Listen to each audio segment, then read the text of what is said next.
Hello, welcome. Today we will have the lecture on the voice of the customer. Customer, most important part of businesses. It can be a B2B business, you still have a customer. Most customers are consumers and users at the same time. This lecture will be about the voice of the customer, what power has a customer, what choices does a customer make, how can you integrate the customer in development processes in your startup, in your enterprise, what does a customer have for roles and what are modern approaches. The voice of the customer. Customers are the first group to address when you start up an enterprise. Without the customers, you won't find anyone giving you money for your new startup, for your ID.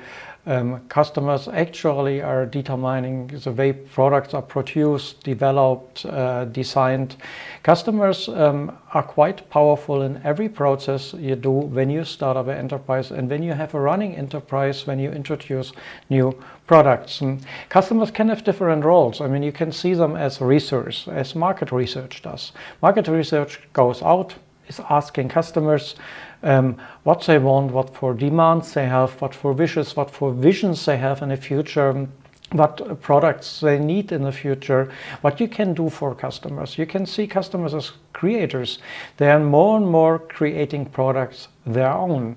In open innovations, as user innovations, more and more products are actually created by customers their own. A good example might be like a Lego, where customers actually in platforms design and develop products for the entire company, so that research and development departments are not necessary anymore. We know that from software-driven projects, we know that from many more projects. And customers, of course, is a research. A customer buys the product at the end of the day and acts as customer. Many customers are at the same time also creators and at the same time users.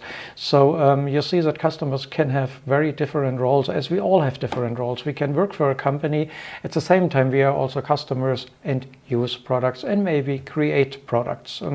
There are different approaches over the years that have been developed, but it's rather new. The first attempts of actually to integrate customers in the design of new products or the development of new products have been started in the 70s of the last century in Japan. And since then, several methods have been developed. The first was the total quality management approach, total quality, quality function deployment, or as part of the house of quality. End of the 80s and the 90s, that was a very popular concept. Beta testing is a concept with a more structured development of products, more structured design of products. We distinguish between alpha and beta testing, where beta testing is in-house.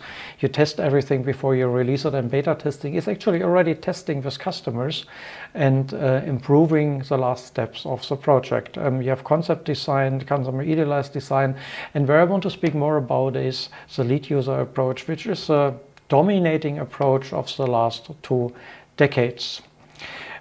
Quality function deployment, actually the first attempt of bringing together the capabilities of enterprises. What can we do? What stuff do we have? What machinery do we have? What expertise do we have?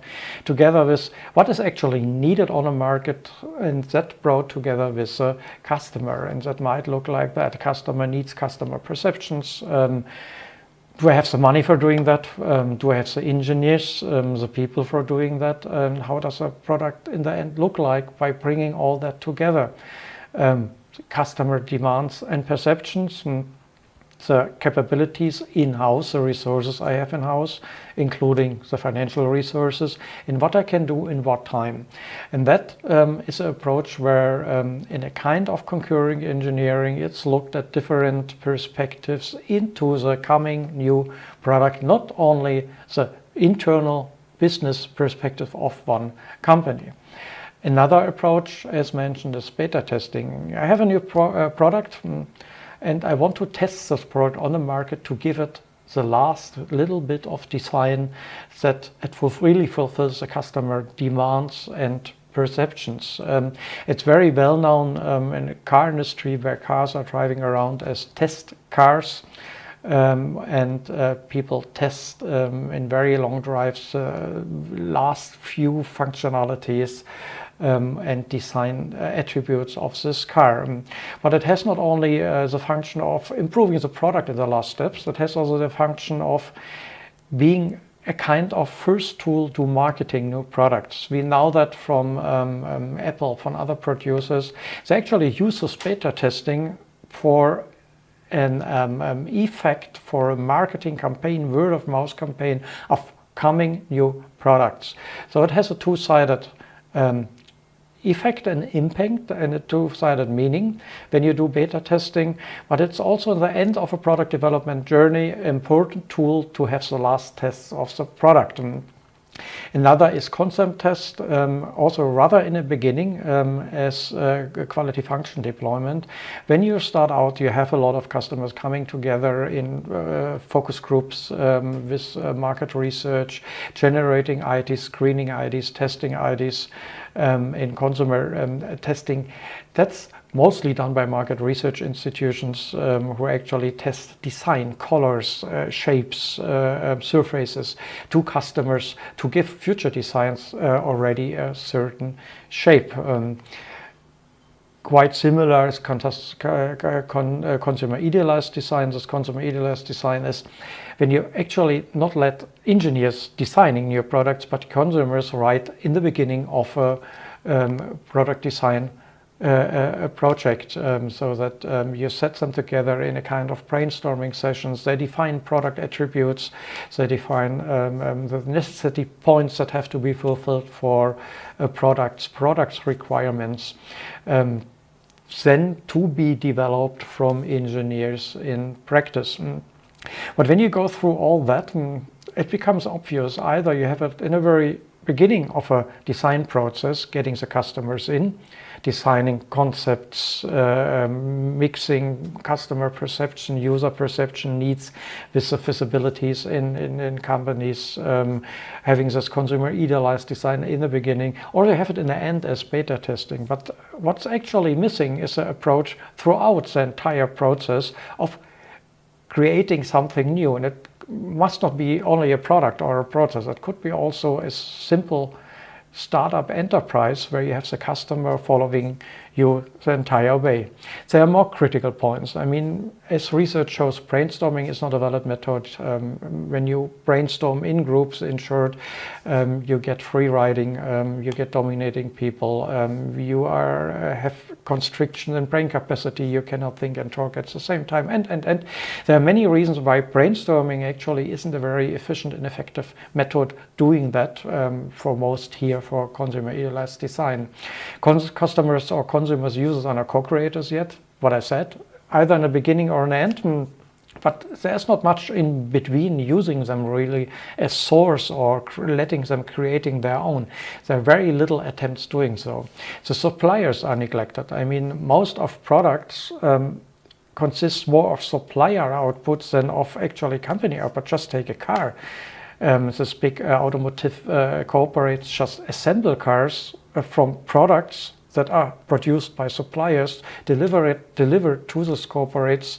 So 90% of the car is produced by someone else and not by the automotive corporate. And another important point that we know from market research, customers actually don't know what they want. So to ask customers about future needs, perceptions, demands, it's very tricky because customers often really don't have any clue, but they want to have more than they have already. So market research often fails because the customers are not the right source to tap into when you want to develop future products, future visions, future markets.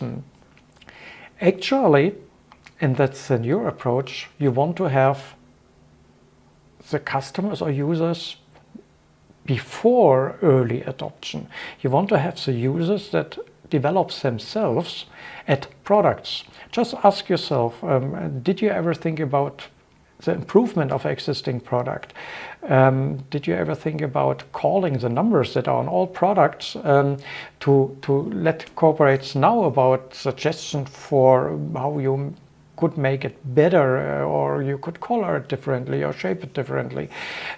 But there are customers, many customers and users out that actually improve products themselves. There are many, many examples, and that ones are labeled lead user.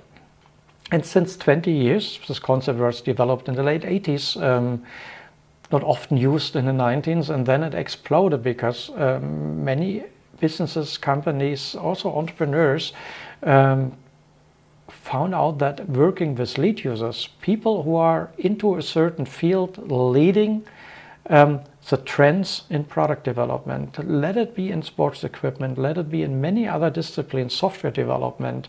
There are niches that are completely covered by lead users, by users actually designing products themselves, and that are also the early adopters in this field. According to Franke von Hippel, Schreier von Hippel is actually the creator of this term lead user in the late 80s. Lead users do not expect a financial benefit, but they expect a benefit for their own, and they're ahead of a trend. A good example is fashion industry. Fashion industry completely depends on lead users, where people actually in a scouting approach go into the big cities on a global scale and look what people are doing themselves with their clothing, what colors, what shapes, what do they wear, and from that on, from this lead user development, they develop the fashion. And there are many, many other examples, but lead users do it independently of financial interest, and that makes it very difficult to identify them.